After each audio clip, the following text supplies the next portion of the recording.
اللہ تبارک و تعالیٰ نے بہت ساری کتابیں نازل کی ہیں، اور سب سے آخری جو کتاب ہے وہ قرآن کریم ہے.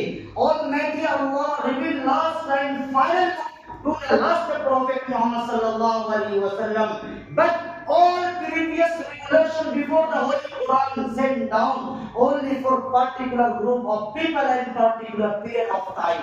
کہ پچھلی جو کتابیں نازل ہوئی تھی میرے بھائی بزرگوں دوستوں، وہ صرف اور صرف ایک گروپ کے لیے نازل کی گئی تھی. کچھ صحیفے، کچھ کتابیں نازل کی گئی تھی صرف ایک کنبے کے لیے، ایک قبیلے کے لیے.